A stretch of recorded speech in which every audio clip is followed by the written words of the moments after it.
What's going on, ladies and gents? Steve was here bringing you guys today some more operator ideas with Thunderspear. What's going on, Thunderspear? Not a whole lot.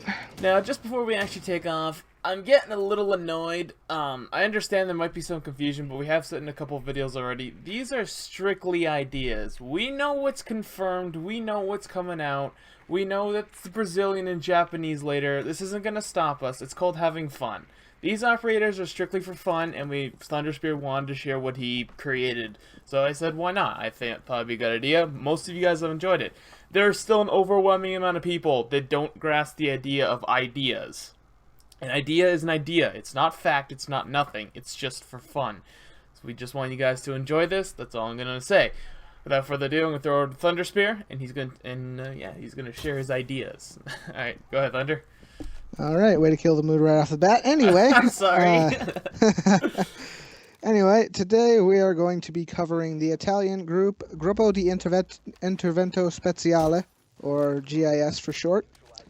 I'm gonna cut in here quickly. I'm sorry. I want everyone to say that 10 times fast backwards, and then I'll buy you all a cookie. How about no? Anyway, you heard me. Even I stuttered saying it the normal way. Anyway. For weapons, we have the Beretta M12, Steyr TMP, Beretta 92, Scar L, Scar H, and the Spaz 12. And I understand that the Scar H and the Spaz 12 are already in the game, and they were already on the list. Anyway, moving on to operators. First up, we have Ram with 3 armor and 1 speed. Ram comes equipped with the Pivot Ram, a specialized device to remotely and somewhat quietly destroy barricades and hatches. Using an electrical charge linked to a hydraulic press, the ram forces the ram around to break through the surface. And this works to the same end as Sledge's hammer, but it can allow for quiet remote breaching. So basically with this, you don't have to put yourself in front of the doorway to breach it. You just walk up next to the door, set it up, and you can breach. Anyway, he is an attacker. And next up we have Richter with 1 armor and 3 speed. And Richter deploys seismic mappers which detect enemy movement via floor vibrations. These do need to be placed on the floor. And the heavier target and the heavier the target and the faster they're moving, the farther Richter can identify them from. Smart players will be able to use the distancing beeps to guess where they're coming from, but it doesn't spot them or give you a direct idea of where it is. And it's pretty useful for defending the upper floors of most maps. They're really useful on smaller areas where they have fewer options to come at you from. Also areas with only 1 entry point. And yeah, she can only use it to identify enemies on the floor she set the seismic mapper on, which means if you're on the stairs between floors, it actually won't detect you moving. So that's a little benefit that you can have. And Richter must remain close to hear the beeps, or she will not be warned of the approaching enemies. Richter is female, by the way, and she is also a defender. Next up, we have Flack with 2 armor and 2 speed. And Flack comes equipped with the XM25 airburst grenade launcher. These grenades either explode on impact or will be detonated mid-flight when the gadget button is pressed. The gadget will need to be, the button will need to be pressed for each grenade, which means 2 cannot go off simultaneously, but you can detonate them really quickly between each other. Jaeger's APS devices will also be able to shoot them out of the sky. And a direct impact with a grenade deals 100 damage to 1 armor targets, which is only enough to incapacitate them, meaning proximity blasts are not instantly fatal, but they do hit pretty hard. And Flack is an attacker. Next up, we have Queen with 1 armor and 3 speed, and for this I couldn't really think of a name, so I just said screw it. Anyway, Queen is a very dangerous operator. Her honor guard mag-fed shotgun fires frag rounds, dealing explosive area of effect damage to anyone caught in the blast.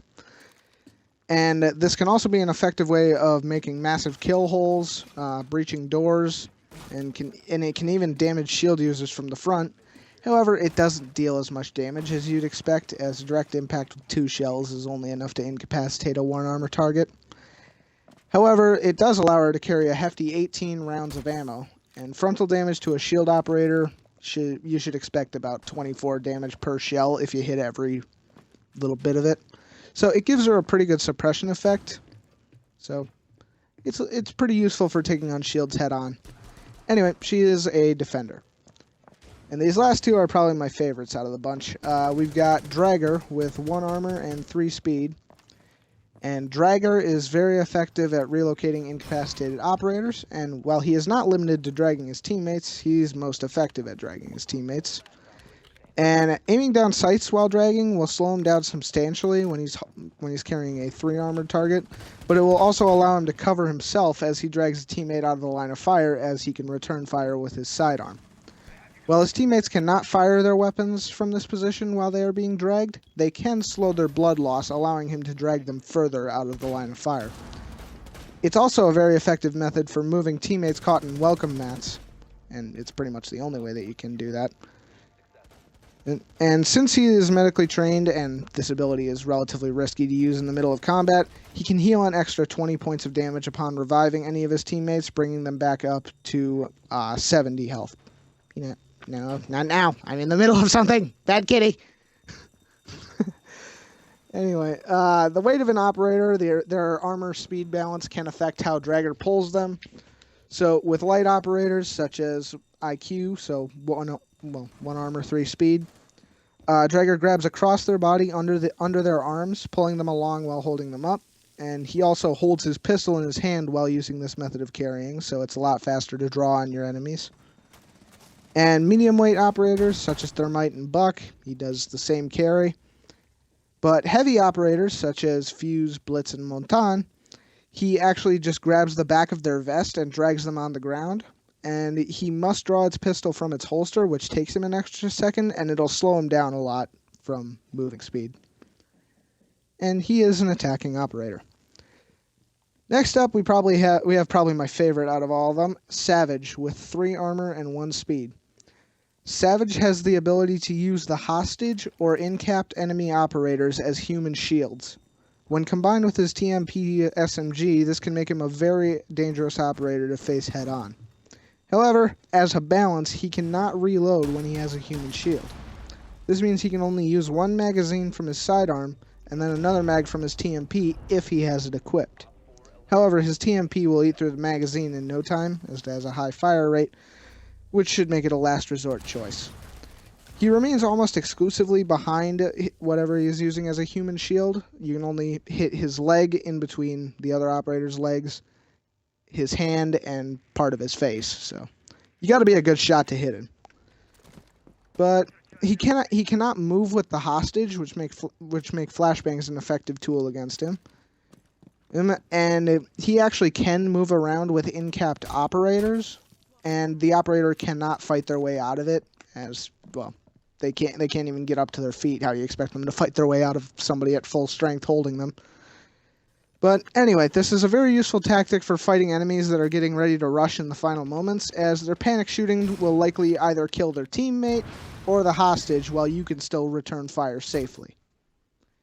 And that's all for the Gruppo di Intervento Speciale operators. I still can't say that, and I'm like, I'm still trying to, in the back of my mind, trying to pronounce how to say that properly. But yeah, those sounded interesting. There's some good ones in there, and there were some ones that I was like, okay, that one could have been a little bit better, I guess. I don't, yeah. We had that, you asked us last night what you thought of them anyways, and I even, about the whole guy that dragged the teammates, I thought that was good, but the way Rainbow Six Siege plays, there are a lot of greedy players in this game. So you'll probably just get rushed anyways, and an operator that has to... Yeah. Sorry about that. So yeah, as people are down, limiting yourself to a pistol, even if you're quick enough to grab your teammate or whatnot, I think that even as any other operator, you just wait out the greedy rush to obtain the kill on the guy who's down, or I don't know. I mean, yeah, dragging it might be a little more useful, but by the time you're covering your teammate, they can just kind of crawl themselves back to cover. Yeah, they'll lose a little bit of blood, but if they get around a corner and they're, and you can kill if there's 1 or 2 rushers coming, I think that alone would be more of a value than per se having the guy drag you. We could have someone more useful come in, if you know what I'm saying. I'm not saying it's the worst, but I'm not saying it's like, oh my god, this needs to be in the game. It's a great idea though. And as for Savage, I had a question. Can he aim down the sight of his pistol and or SMG? Yes, he can. He does expose his head a little more as he's kind of leaning a little more out. So Right. most of his head is now exposed. Right. Gotcha. So that is kind of the balance. Is now pretty much there all of his like head is out. is there like a recoil increase for his SMG? I'm assuming yes or no. Like. Well, actually, if you're holding like the hostage or an operator, they do kind of like shake around a little bit because they're like they don't want this guy using them as a Yeah. human shield. So They're it shaking doesn't. around, so he does have a little bit of sway Okay. as he's aiming. All right, that's good. I like it. Then, all right, I'm down. I'm cool with those guys. All right, so that was the Italian operators. I'm not gonna go through the names because I don't want to make a fool out of myself. So thank you, Thunderspear, for these wonderful ideas.